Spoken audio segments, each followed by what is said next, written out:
ஒரே சார்ஜர் என்றாலும் உள்ளே கதை வேறு. அதனால் இன்னைக்கு உங்களுக்கு நான் 2 சார்ஜர்களை காட்டுகிறேன். பேட்டரி ஸ்ப்ரேயர் சார்ஜர், பின்னர் அதன் உள்ளே என்ன இருக்கிறது என்பதையும் பார்ப்போம்.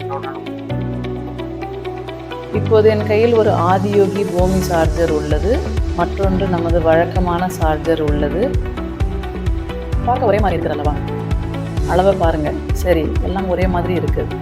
பின்னர் அதுக்கு பிறகு இதன் வயரை ஒரு முறை பாருங்கள். இது கருப்பாக உள்ளது, இது சிவப்பாக உள்ளது. அப்படியானாலும் இப்போது இதன் உள்ளே என்ன இருக்கிறது என்று நாம் சரி பார்ப்போம். அப்படியானால் இதை பாருங்கள். இது பூமி மற்றும் இது நமது வழக்கமான சார்ஜர். முதல்ல அளவை பாருங்கள். இது சிறியது, பிறகு இது பெரியது.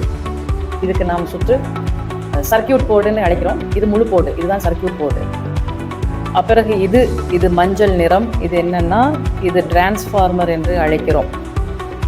சரி, இது சர்க்கியூட் போர்டு, மீண்டும் இது டிரான்ஸ்ஃபார்மர். முதல்ல முக்கியமான விஷயம் என்னன்னா, இது 2 பாயிண்ட், இது 2.2, இது 1.7 என்று உள்ளது. போர்டு மீது சார்ஜர் மீது பார்த்தாலும் உங்களுக்கு தெரியும், இது 1.7 என்று எழுதப்பட்டுள்ளது. 2.2 இருக்குது, 1.7 எழுதப்பட்டுள்ளது. இது 1.7 இல்லை, இது 1.0. சரி, இது 1.0 இருக்குது. பால் நமக்கு உண்மையில் 2.2 இருக்குது. இரண்டாவது அளவு, இப்போது உங்கள் மின்சார நுகர்வு சரி, பின்னர் உங்கள் பேட்டரி என்ன சார்ஜ் ஆகிறது, அவையெல்லாம் இந்த சுற்றுப்பலகையில் சார்ந்தது.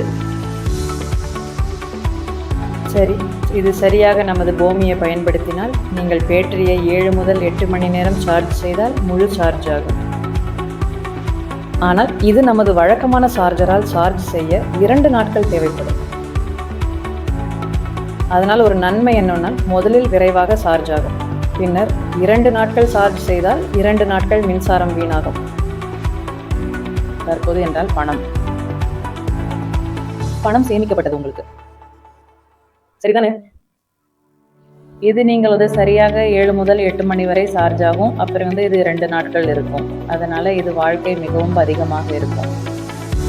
அப்புறம் இது குறைவாக இருக்கும். அப்புறம் நான் சொன்னது இது 1 இருக்கும் என்று. அப்புறம் இது 2.2 உள்ளது. ஆகவே செலவை பார்த்தால், 2 சார்ஜர் செலவை பார்த்தால் இது 50% குறைவாக இருக்க வேண்டும். ஆனால் அப்படி இருக்காது. கிட்டத்தட்ட சிறிய விலை, அங்கே சிறிய வித்தியாசம் இருக்கும்.